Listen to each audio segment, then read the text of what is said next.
Good morning.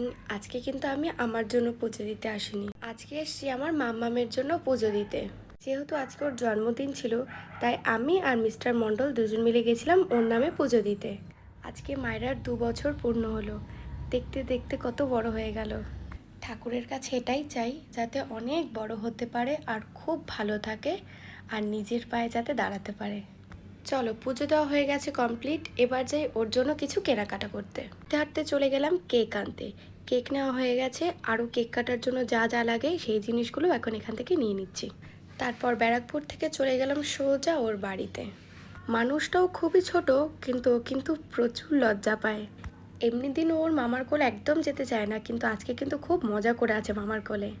আর আমার সাথে ওর সম্পর্ক ভীষণ মজার। এই যে আমাদের বার্থডে গার্ল হেঁটে হেঁটে আসছে। এখানে আমি ওকে রেডি করিয়ে দিচ্ছিলাম।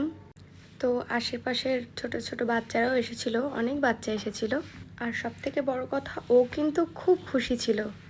তারপর কাকাই, কাকিমণি, দাদা সবার সাথে একসাথে কেক কাটলো। আর ক্রাউনটা পরে কিন্তু ওকে একদম ছোট্ট প্রিন্সেসের মতো লাগছে। আর কেকটাও একদম ওর মন মতনই হয়েছিল। চকলেট তো সব বাচ্চারাই পছন্দ করে। দেখো কিভাবে কেক একা একা খাচ্ছে। কেক কাটিং তো হয়ে গেছে, আর অনেকটা রাতও হয়ে গেছে। এবার আমাদের খাওয়া দাওয়া করে বাড়ি যাওয়ার পালা। তো আমরা দুজন মিলে একই প্লেট থেকে খেয়ে নিলাম। এখানে পাশে আরেকটা ছোট্ট বাচ্চা ছিল।